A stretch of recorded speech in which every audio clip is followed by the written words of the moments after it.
Inevitably, someone who watches a lot of movies every year is going to find and love things that simply do not get enough credit for being great. Personally, I pride myself on trying to find these little gems that I can then recommend to friends and family who never, ever in a million years will watch them. I've assembled 5 films here from the last 5 years, which I think everyone should watch because they are, in my opinion, outstanding films. Starting off with probably the most conventional movie, as well as the most recent, I believe. We have Caroline. What's your name? Caroline? What about you? Oliver. And what are you doing here, Oliver? Passing through. This is a really good movie. I saw it just a couple days ago. I decided to shell out the whole $10 for it, and it did not disappoint. Really a tale as old as time. The two lovers go on a crime spree across the South. Samara Weaving, Kyle Gallner, to take on the Bonnie and Clyde, Badlands, Thelma and Louise thing. Now trust me, I'm the first one to cry derivative when I see a movie that's been done before.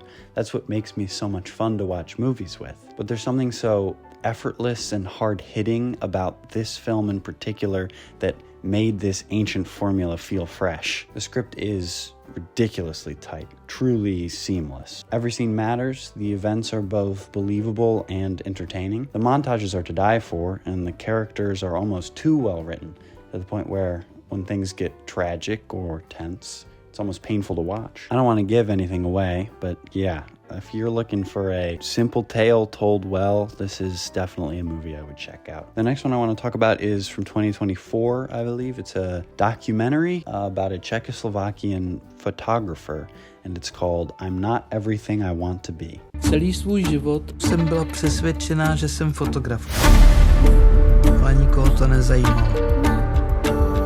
This is a portrait of a photographer named Lubusz Jakova. It begins when she's a teenager in 1968, I believe, in Czechoslovakia when Soviet Union invades that country. It goes on to describe her whole career as a photographer and in turn, basically, her whole life using only her photos from each time period and diary entries written during those eras. Those diary entries are read aloud by Lubusz herself. This thing is short, it is hard-hitting, and it is emotional. The diary entries are incredibly poetic and always entertaining and full of personality, and the photos are incredibly interesting, capture these settings and times in really raw state. The film explores queerness, art, revolution. There's an incredible sequence shot right in the middle of the fall of the Berlin Wall. Really just a great example of how to do a lot with a little. Tells a story that manages to be minimalist in style and form and expansive in impact and emotion. Next up,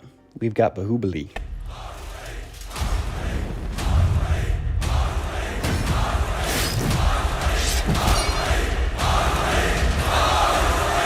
This was originally released in 2 parts and later combined into the version that I like the most, the epic, which is, I believe, 220 minutes. Just one of the most exciting, entertaining, freewheeling, enjoyable action movies I think I've ever seen. S.S. Rajamouli, I hope I'm pronouncing that right, is most famous, at least here in the West, for RRR, which is a brilliant picture.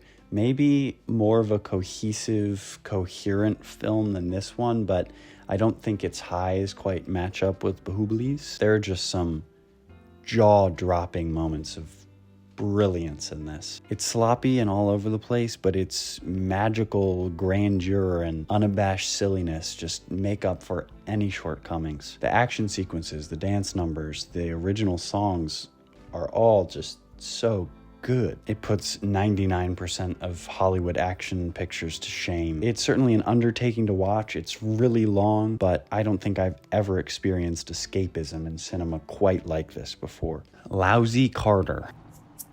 My name is Lousy Carter. I'm a literature professor. I don't like you lounging out while I'm talking to you. I have a troubling medical diagnosis. Sorry about this. This movie is just so damn charming. A truly micro-budget indie film with a great lead performance by David Krumholtz. Martin Starr is fantastic in it as well. It's got a really tight, cohesive, morbidly funny script, a black comedy in the truest of senses. Really appealed to my personal taste of fuck everything humor. All the characters are just wonderfully detached and disinterested, really ambivalent towards any of the film's events. It constantly undermines any possibility of sentimentality through its black-hearted cynicism, but at the same time is so charming and funny that you want to be in this world for longer than it lets you. A tiny project that just does its thing really well and leaves. Lastly, I have not only one of my favorite movies of the last 5 years, but maybe ever. It is Bygone's Resurrection. 做梦。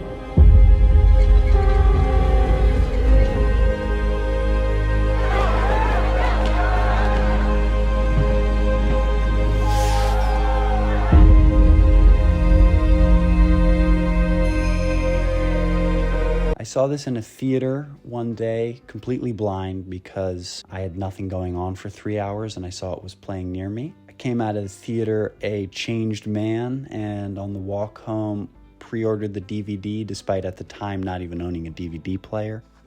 I've got it right here, the Criterion Blu-ray. Looks great. Since then, I've seen it at least 10 times, I think twice of those being in the theater again. It's a cinematic experience I can only really compare to some of the greatest literary classics I've read. You can make comparisons to someone like Tarkovsky, and that influence is certainly there, but at the same time, it's presented in such a different way, such a unique way, something I don't think I've ever seen in movies. I'm kind of beating around the bush of the plot or anything really about the movie because I just don't know how to describe it despite having seen it so many times. It's aesthetically brilliant with this very obscure plot that once you get it, it just kind of clicks and the whole movie takes on this new lens. Essentially 5 short films strung together through this one narrative, ending in a minute or maybe 2 minutes of the most absurdly gorgeous footage I've ever seen. It's the kind of emotion that's impossible to explain because it's inherently irrational. It's not based on any explainable stimulus. It's just so heart-achingly beautiful you have to submit to it. Just watch the film. You might not like it. It's very weird, but there's something about it that's just perfect. That's it. Those are the movies. If you made it this far, thanks for watching. Bye.